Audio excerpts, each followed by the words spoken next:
then at his word they will go out, and at his word they will come in. Both he and all the people of Israel with him, the whole community. Moses did as Adonai had ordered.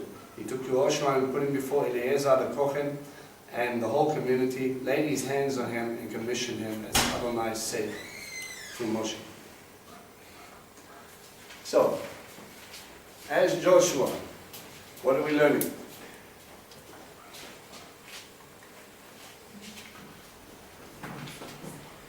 As Joshua, before you make decisions, put God first. Right? Authority comes from God. Right?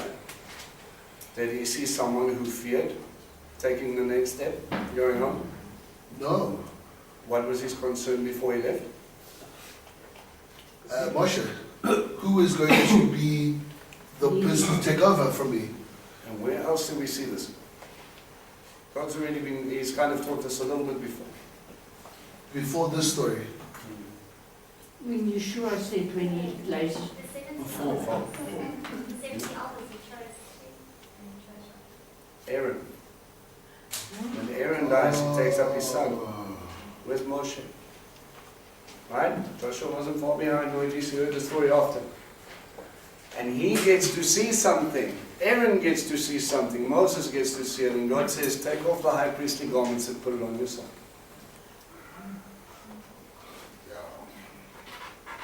Eleazar saw his father take off the vestments and saying, now I'm giving this to you. This is who you are now. The same with Elijah, Elisha, passing the man. And he covers him, and he receives the calling in its fullness. Now, something very, very beautiful, Uncle Paul mentioned to me, he says it would be one of his greatest desires to see his son step up into his place and carry on what he has done spiritually. As a father, how much joy would that have been given to him, or would he have received by seeing someone, seeing his son take hold of that in its fullness, and then knowing that God has allowed it to pass from me to my boy, is already saying, okay, you've done your job. It's going to carry on through. And I can rest knowing that God is going to take care of him and is going to do great things through him. Eleazar is the high priest. Eleazar is the one who walks up with Joshua and he sits with Moses, and then all of a sudden, it's Moses who's the one who's passing the mantle. Lay hands on him, commission him, but get witnesses. Let them all see this. Consult God with reaffirmation so that they will see that the high priest as well has got that affirmation, and this is where we are. Joshua? Yeah, I love it. Maybe because it's personal. We see, when God talks to Joshua, he says a lot of, some things are quite repetitive. There's one thing particular. Do not fear. Be bold and courageous. He says it to him time and time and time again. He's like, but I'm not Moshe, Abba. How can you choose me? I don't want you to be Moshe, I want you to be you. What I'm going to do through you is different from what I'm going to do through Moshe. You know, it comes back to that old Esther story. You were born for a time. If you were meant to be a queen in a king's house for a time like this, this is what you need to be. If you were meant to be a leader in a time like this, this is what you're meant to be. If you're meant to be a teacher, you're meant to do it. Step up and do it. Don't look at me. Oh, you're getting cooked, huh? Abba has commissioned you, and his reaffirmation for you. You cannot doubt your calling, you cannot doubt your commission. The rest of the people will hold you in accordance with that commission. Step up. We do it a little differently today. You will see God's hand on people.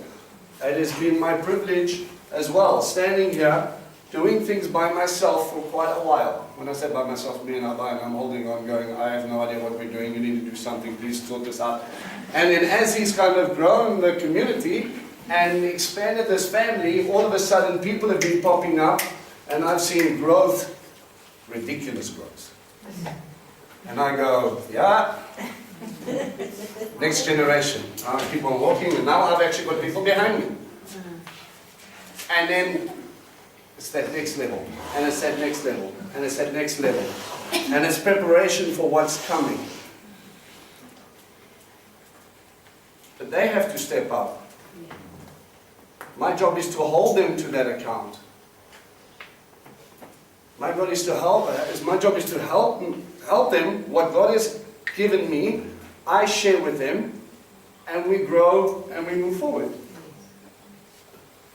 What happens to Joshua if he says no thanks? He gets replaced. He gets replaced. Happy rest of the life for Joshua? No. You see, you miss out on the blessing.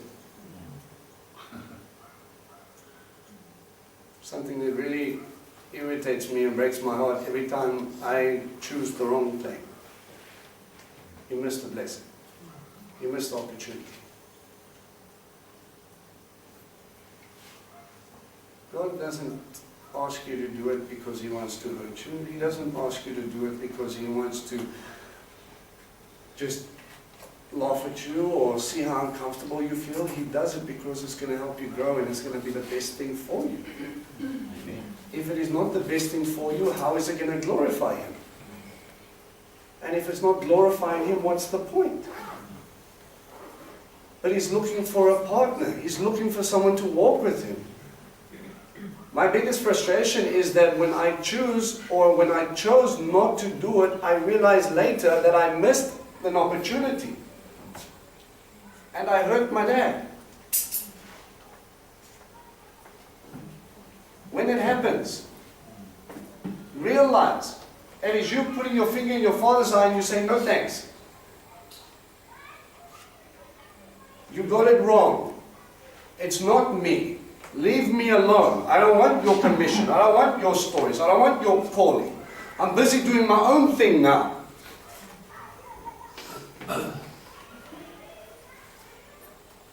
Remind you of someone? Just give me my inheritance and leave me alone? Drop dead and die, I'll do it my way. But what I also learned from this is that the mantle is only passed when the one who's going to pick it up is ready. Well, the beautiful thing is when you get this commission, everything in you is going to kick and scream and say no thanks. Has anybody ever experienced that? I was like, you are now a leader. I said, and you know, God reaffirmed these things in a few ways for me. And it was things that I would recognize. And when He said you're a leader, so I said, I can't even get me right. How the heck am I supposed to help anybody else? What I learned was, that's the perfect position. Why is that the perfect position? You need to rely on God. You need to let it go. I can't do this. He goes, I know. That's why I chose you. That's the whole point. I don't want people to look at you and go, well, that Vince. I want them to know me well enough to know Vince can't do that. So therefore it has to be you. The one standing with me. Guys, I can only share what He's given. And if you step into that place, you have to hold, you have to rely, you have to seek, you have to beg, you have to cry, you have to intercede. You go through all the ranges of emotions, and you also get to stand and watch what He does right before your eyes. That is your privilege, that is your responsibility. But understand, if you have been called, He's holding you accountable to that calling. And that's exciting and scary. As Joshua has been prepared, as Joshua has gone through lessons watching his rabbi, and one of the most pertinent ones that have touched my heart throughout Torah was realizing that when that little verse we spoke about it before, I don't know if you remember it, when it says, when Joshua never left the tent. Guys, leaders, if you're not underneath the talit, if you're not spending that time one-on-one, you are going to get empty and you're going to give dust. You're going to get tired, you're going to get drained, and you cannot help anybody else. Why? Because you're not getting full. Hear the shofar blow.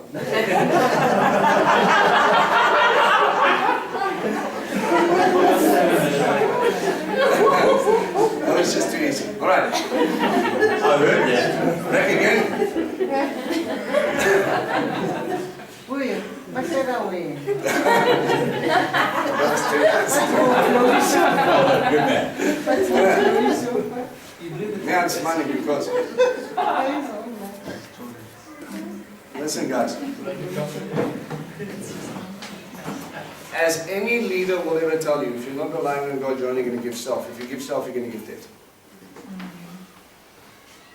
You have to thirst, hunger, and look for that desire to please your Father.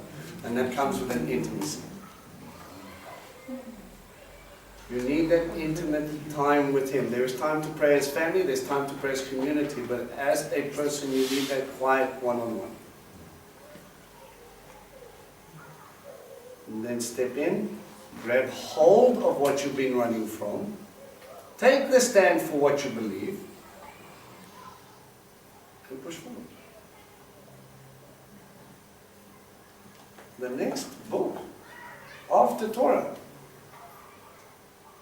is about a man's testimony causing people to take their inheritance. God has allotted it for them, but you have to step up. You have to lead. You have to bring people home.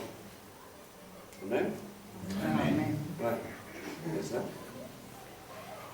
It's quickly just want to add.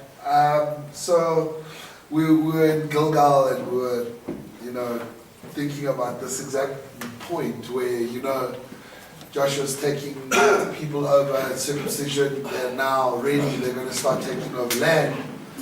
And at the time, it was revealed to me that it was through Joshua's faith that he became disciplined. I don't know if I've said this.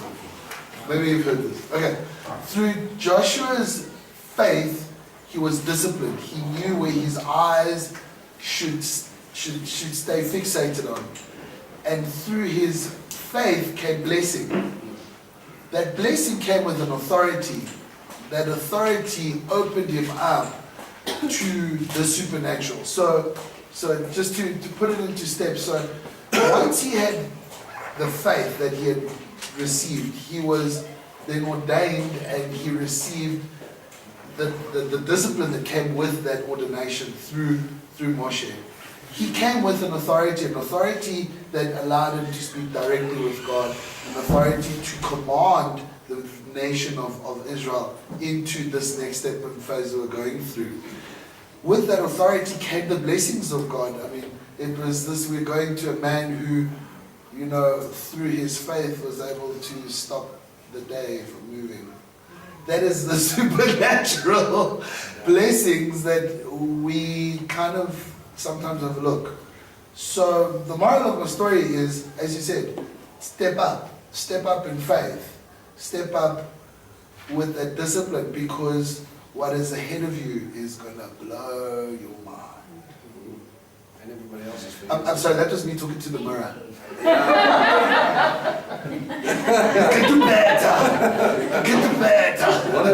One of the biggest things, again, remember I spoke to you about Satan so busy telling you who you aren't, that you don't believe who you are.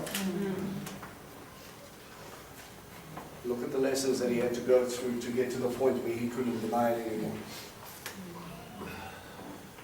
Look back at your life and see where God has grabbed you from and brought you to where you are now. And if I told you to look back and do your time scale here, where were you 6 months ago? Where were you a year ago? Where were you 2 years ago? Where were you 10 years ago?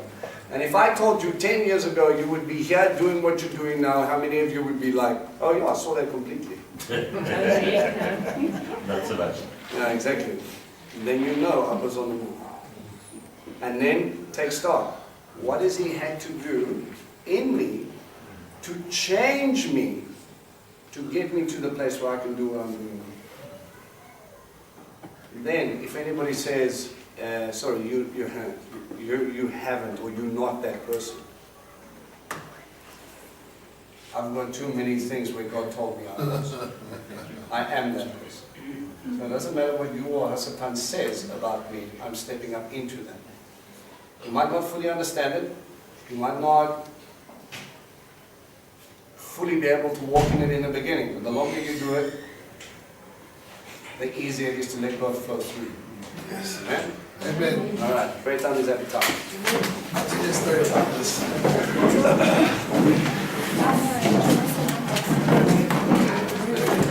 Turn this off.